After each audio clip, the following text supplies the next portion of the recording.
c'est Camille, bienvenue dans le podcast 5 à 7 RH, le podcast qui n'a pas peur de vous parler du meilleur comme du pire du monde de l'entreprise. Et oui, ici on va se questionner, s'inspirer, apprendre, mais aussi rire en parlant de sujets légers, mais aussi un peu plus graves de tout ce qui se joue dans les entreprises et notamment au niveau des relations humaines. Ce que je vais surtout faire, c'est vous apporter des outils pratiques et concrets que vous pourrez utiliser dans le monde du travail. Mais je ne serai pas seule à le faire, et oui, car j'inviterai aussi des spécialistes du leadership, de la santé et de la sécurité au travail, des enjeux RH, de la gestion du stress, bref, une multitude d'invités qui, tout comme moi, ont à cœur de partager leurs meilleures pratiques pour aider chacun d'entre vous à s'épanouir dans son travail. Je profite aussi de cette petite introduction pour vous remercier. Merci pour tous vos petits mots d'encouragement, vos idées, vos remerciements qui me donnent tout plein d'énergie pour continuer à vous créer des sujets. Et si vous voulez continuer à m'encourager, n'hésitez pas à laisser des commentaires sur iTunes et à vous abonner. C'est ce qui m'aide le plus à faire connaître ce podcast à d'autres personnes. Alors un grand merci à vous et je vous laisse écouter le dernier épisode de l'année 2020. Bonne écoute!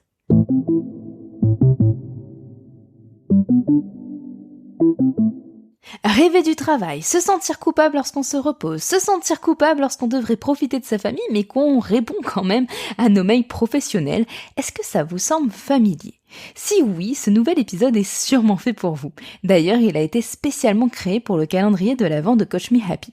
Et oui, il y a quelques semaines, Vincent Mussard, que j'ai reçu dans le podcast, m'a demandé si je voulais offrir comme cadeau de Noël un épisode qui va vous permettre de profiter pleinement de votre famille, de vos amis et de prendre du temps pour vous. Forcément, avec un sujet comme celui-là, je ne pouvais que dire oui. Alors dans ce nouvel épisode, je vais vous aider à faire en sorte que votre cerveau passe du mode boulot au mode repos. Allez, c'est parti, je vous explique tout ça.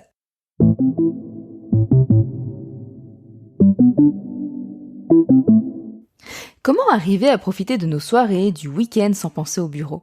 Il est vrai que c'est de plus en plus difficile à faire, d'autant plus que nous sommes constamment connectés avec le travail. En plus d'être dans nos pensées, il s'introduit maintenant dans nos téléphones, nos tablettes, nos ordinateurs et même nos montres. Alors, si vous ne savez pas comment faire pour ne plus penser au travail une fois rentré à la maison, voici 3 astuces qui pourraient vous aider. Commençons par la première astuce qui, pour tout vous avouer, vient de mon expérience personnelle. J'ai vraiment pris longtemps à prendre conscience que mon travail prenait trop de place dans ma vie.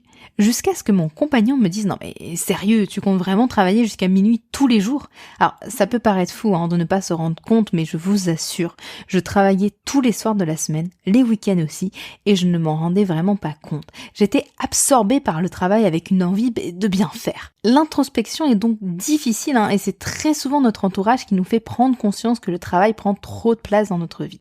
Commencez par porter attention aux signes extérieurs. Est-ce que votre conjoint, votre conjointe, vos enfants ou vos amis vous font sentir que vous ne leur accordez pas assez de temps ? Ou tout simplement, est-ce qu'ils vous disent que vous travaillez trop ? Peut-être que le simple fait même de m'écouter vous dire ça vous permet de prendre du recul et de vous rendre compte de vous-même de ce déséquilibre.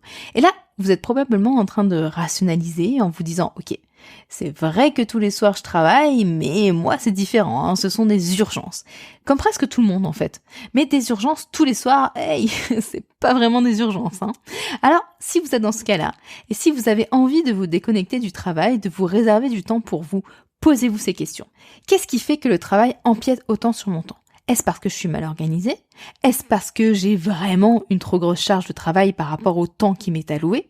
Est-ce parce que je suis trop perfectionniste et que je passe trop de temps sur une tâche ? Quelle place j'ai envie de laisser au travail dans ma vie ? Car on n'arrête pas de dire en fait qu'il faut absolument un équilibre entre vie pro et vie perso, mais est-ce que vous vous êtes déjà demandé pourquoi il faut avoir cet équilibre ? C'est quoi le bon équilibre pour vous ? Car si je vous assure une chose, c'est qu'on ne va pas tous chercher le même équilibre. Alors, c'est quoi le vôtre ? Elles sont où vos limites ? Le fait de répondre à ces questions va vous permettre de trouver des solutions adaptées à vos besoins et vos envies. Et c'est pour ça que je commence avec ce premier conseil, parce que je ne vais pas vous donner des solutions toutes faites ou des choses qu'on entend toujours comme pour vous déconnecter, il faut que vous éteigniez votre téléphone ou encore aller faire du sport. Parce que c'est bien beau ça, mais si ça ne vous correspond pas, vous allez peut-être le faire une fois, allez, on va dire 2 fois. Mais sur la durée, vous allez très vite revenir à vos anciennes habitudes. Alors, tenez, on va faire quelque chose ensemble. Je vous ai dit, c'était un épisode spécial. Prenez une feuille, un stylo et mettez le podcast sur pause. Pendant cette pause, posez-vous les questions que je viens d'évoquer et prenez le temps de réfléchir sur la place qu'a votre travail dans votre vie. La place que vous voulez lui accorder. Et maintenant, est-ce qu'il y a un gros écart entre vos deux réponses? Et si oui, pourquoi? Pour ceux qui veulent faire l'exercice, je vous mets en description une musique pour accompagner cette réflexion et on se retrouve dans quelques minutes. Pour les autres, on continue avec l'astuce numéro 2, les rituels. Si vous voulez changer les choses, vous pouvez mettre en place des rituels. Oui, j'ai bien dit des rituels et pas des habitudes. Parce qu'en choisissant le mot rituel, on met l'emphase sur une valeur symbolique du geste pour lui donner un sens plus profond. Ce rituel que vous allez mettre en place est là pour vous aider à réussir à vous détacher du travail en sortant du bureau. De mon côté, par exemple, l'un de mes rituels lorsque je termine ma journée de travail, c'est de mettre de la musique. C'est une toute petite chose qui marque la fin de ma journée et qui me permet de faire ma coupure et de déstresser. En mettant en place ce genre de rituel, ces instants où vous prenez du plaisir, vous ressassez moins votre journée de travail. Cela vous aidera à mettre plus de distance mentale entre vos moments de travail et vos moments personnels. Vous pouvez aussi insérer dans votre agenda ces périodes sacrées. Je vous assure, essayez, ça va vous permettre de séparer les deux mondes et de vous faire du bien. Ah oui, et surtout ne regardez pas vos mails professionnels. Enlevez les notifications de mails pendant le week-end. Si vous gardez les notifications professionnelles sur votre portable, elles seront un rappel constant de l'existence de votre travail et la tentation de regarder et de répondre sera toujours présente. Il a été prouvé que rester connecté à son travail en dehors des heures de bureau crée de l'anxiété. Sur le long terme, elle se transforme en fatigue et ça réduit la capacité à se concentrer. Alors, si vous êtes intéressé par l'étude pour en savoir plus, je vous ai mis le lien en description. En tout cas, enlevez les notifications. Et si ça peut vous aider, informez vos collègues et votre famille. Ça les aidera peut-être eux aussi à s'accorder des moments personnels et à vous soutenir dans cette démarche. Et enfin, l'organisation. Pour libérer de l'espace dans votre cerveau et passer plus facilement à autre chose, rien de tel que d'être organisé. Donc, le lundi matin, avant de commencer votre semaine, préparez votre to-do list. Prenez un agenda électronique ou papier et prenez le temps de lister et prioriser toutes vos tâches. Alors, de mon côté, je vous avoue que je préfère écrire à l'encre dans un agenda papier. Ça me permet de me faire réfléchir à deux choses à chaque fois que je fais ma planification. La première chose, c'est que l'espace pour chaque jour est limité. Ça me permet donc de pas oublier qu'une journée, elle n'est pas extensible dans la durée. Et l'autre chose, c'est que l'encre, ça s'efface pas, ça se déplace pas. Donc, avant d'écrire, je me demande si je peux vraiment prendre cet engagement. J'avais tenté de m'organiser avec un agenda électronique dans le passé, mais ça ne me convenait pas car ils offrent tellement de flexibilité que je n'avais pas le réflexe de me poser ces questions. Or, ces questions sont vraiment essentielles pour planifier correctement vos semaines. Avec mon agenda papier, je me note une seule tâche importante par jour. À côté, dans mes notes, je liste toutes les autres tâches que je ferai si j'ai du temps. Je prends donc 1 à 2 engagements par jour et le reste, c'est du bonus. Résultat, à la fin de mes journées, je suis plus satisfaite car je me dis waouh, j'ai réussi à terminer ce que j'avais prévu et dans les temps. Et si j'ai aussi pu avancer sur quelques éléments de ma to-do, je suis encore plus fière de moi car j'en ai fait plus que prévu. Donc je termine ma journée avec une note positive de travail accompli et non avec une liste de choses à faire. Et ça m'aide vraiment à pouvoir libérer mes pensées du travail une fois rentrée chez moi. C'est d'ailleurs pour cette raison que je vous conseille de planifier vos journées en début de semaine, le matin notamment. Évitez de planifier le soir pour le lendemain car vous quitterez le bureau en pensant à une liste de choses à faire. Alors ça, c'est ma méthode. Mais adaptez-la ou choisissez une autre méthode qui vous convient. Qu'importe le moyen, le but c'est de ne plus vous réveiller à 2h du matin et d'avoir toutes ces pensées stressantes qui empêchent le repos. Ce que je vous propose maintenant, c'est qu'à la fin de ce podcast, vous vous engagez à réaliser quelques actions. Un petit pas qui va vous permettre de commencer cette démarche de déconnexion. Vous pouvez par exemple essayer de planifier votre semaine de travail et bloquer des moments où vous pouvez faire une pause et vous détendre. On sait tous que se reposer est l'un des moyens les plus évidents pour résoudre la fatigue. Pourtant, faire des vraies pauses, c'est plus facile à dire qu'à faire. Alors, dans votre organisation, planifiez vos pauses, d'autant plus si vous êtes en télétravail. D'ailleurs, en parlant de télétravail, je vais vous donner dans cette deuxième partie d'autres conseils qui vont vous permettre de déconnecter en travaillant à la maison.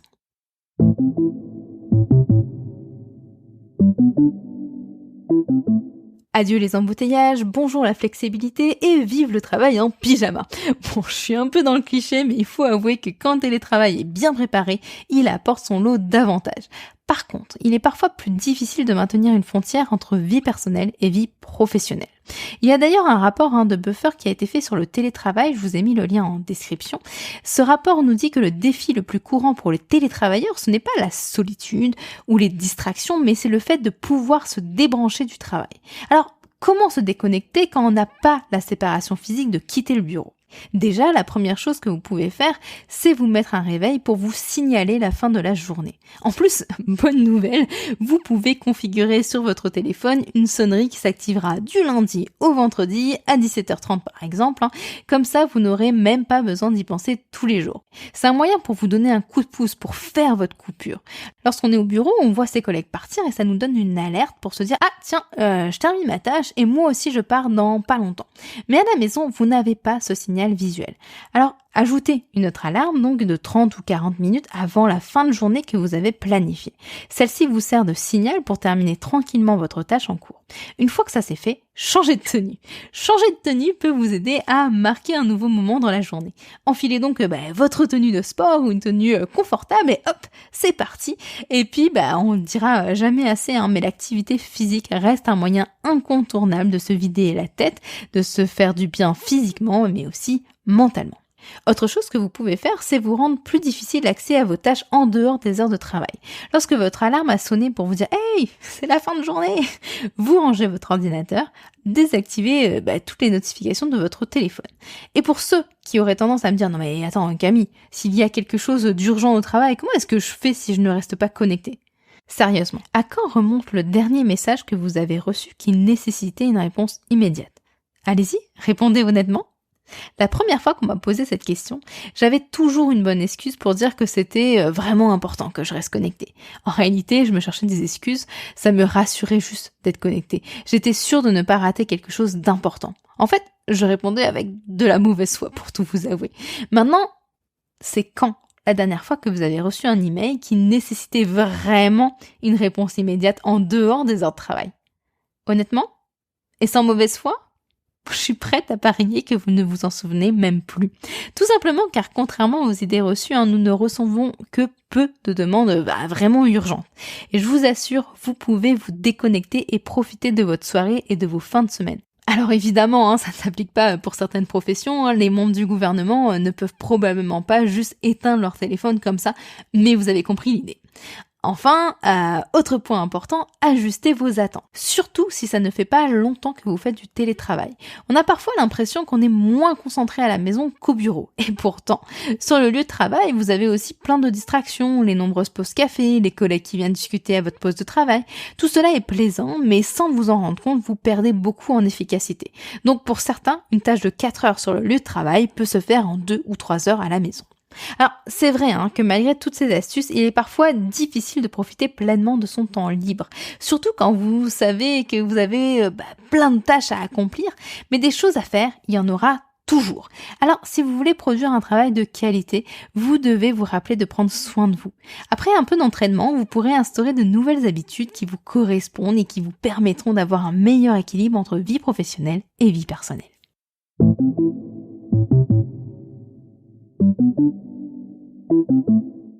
J'ai une question pour vous. Est-ce que vous pensez que les grands sportifs s'entraînent constamment sans jamais se reposer, sans jamais récupérer ? Non ? Effectivement. Notre corps a besoin de récupérer après une séance d'entraînement. Jusqu'ici, ça paraît logique. Mais alors quand il s'agit de récupérer mentalement, si je peux dire ça de cette façon, ça devient plus difficile. On ne sait pas toujours comment faire pour s'occuper de sa santé mentale, alors que la santé physique, ça semble plus facile. C'est pourquoi, dans cette dernière partie, je voulais prendre quelques minutes pour vous expliquer pourquoi le repos est aussi important. Car on culpabilise souvent de se reposer. Lorsque on ne répond pas dans le quart d'heure à un message, on est souvent soumis à un sentiment de culpabilité, d'angoisse. D'ailleurs, je vous partage une petite anecdote qui m'est arrivée lors d'une formation que j'ai donnée sur l'hyperconnexion. Un manager m'a dit qu'il n'arrivait pas à se détacher du travail le soir. qu'il savait que c'était important, mais qu'à chaque fois, il ne pouvait pas s'empêcher de culpabiliser. Il culpabilisait car il recevait un message d'un collègue, donc il répondait et ce collègue répondait à son tour. Mais il n'avait pas remarqué qu'il était rentré dans un cercle vicieux. Je ne me déconnecte pas du bureau car tu ne te déconnectes pas du bureau et moi je me déconnecte pas du bureau parce que tu ne te déconnectes pas du bureau et on continue comme ça indéfiniment. Pour finir, si j'ai bien un conseil, c'est celui d'être patient. Soyez patient avec l'inconfort qui survient lorsque vous commencez à faire des pauses. Pour faire les choses par étapes. Vous pouvez pendant une semaine juste regarder les mails reçus et ne pas y répondre. Notez combien de fois vous avez regardé vos mails et combien de fois il était absolument nécessaire de répondre. Normalement, à la fin de la semaine, vous allez constater qu'il n'y avait aucun email urgent. Et vous allez pouvoir comme ça amorcer votre détachement de votre téléphone. Et surtout, parlez explicitement au sein de votre équipe de l'épuisement professionnel et de l'importance de la santé mentale. Non seulement vous allez montrer à vos collègues que leur santé est importante pour vous, mais en plus ça vous obligera à mettre en pratique ce que vous prêchez. Et vous allez voir, vous ferez un travail de meilleure qualité car vous vous permettez de prendre le temps de rassembler vos pensées, de réfléchir à la journée et de vous ressourcer. D'ailleurs, j'ai abordé le sujet de l'épuisement professionnel en détail dans l'épisode 4 du podcast. Allez donc écouter si c'est pas déjà fait. Sachez aussi que le cerveau fonctionne comme un muscle, ce qui signifie que tout comme votre biceps en fait, il peut s'user et se fatiguer si vous l'utilisez trop et il a besoin de repos pour récupérer. Le temps de repos est essentiel pour stimuler la motivation, planifier l'avenir, traiter de nouvelles informations, résoudre des problèmes, maintenir votre capacité de concentration, etc. Sans phase de repos, il sera assez difficile de réaliser quoi que ce soit de manière efficace. Notez aussi que l'ennui favorise la créativité, donc ne rien faire n'est pas aussi inutile qu'on pourrait l'imaginer. Mais je vous développerai ce sujet dans un prochain podcast. En tout cas, sachez qu'aussi contre-intuitif que cela puisse être, travailler moins et se reposer mieux amène plus d'efficacité au travail. C'est ce qu'a d'ailleurs proposé la première ministre de la Nouvelle-Zélande, Jacinda Ardern. Alors j'espère que je prononce bien. En tout cas, en pleine crise économique, elle a proposé aux employeurs de son pays d'envisager la semaine de 4 jours pour stimuler le tourisme, mais aussi aider les familles à trouver un meilleur équilibre entre la vie privée et la vie professionnelle. Plusieurs entreprises dans le monde ont aussi essayé la semaine de 4 jours. On peut citer Welcome to the Jungle en France, Microsoft au Japon, OCDA au Québec. Ils ont tous constaté des résultats encourageants pour leurs équipes et pour l'entreprise.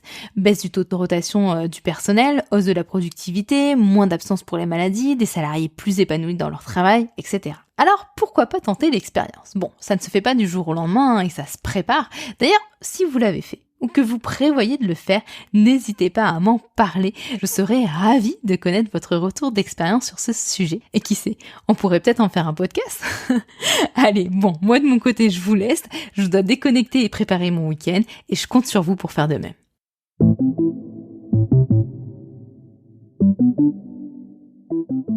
Voilà, c'est la fin de ce podcast. J'espère qu'il vous a plu et si c'est le cas, n'hésitez pas à en parler autour de vous, à le partager, mais aussi à laisser vos avis. Vous pouvez aussi m'adresser des suggestions de thèmes que vous souhaiteriez voir abordés dans le prochain podcast en m'écrivant sur LinkedIn ou à mon adresse mail camille@5s7rh.com. Et surtout, n'hésitez vraiment pas à m'écrire. Je fais évoluer ce contenu grâce à vos retours. Merci à tous, on se retrouve en 2021, mais je ne serai pas seule pour cette nouvelle année. Je serai accompagnée d'une docteure en psychologie qui va faire tomber tous vos a priori et vos fausses croyances, notamment en termes de bien-être au travail. Hâte de vous retrouver, je vous souhaite de très belles fêtes de fin d'année, faites attention à vous et à vos proches et n'oubliez pas de déconnecter. Ciao!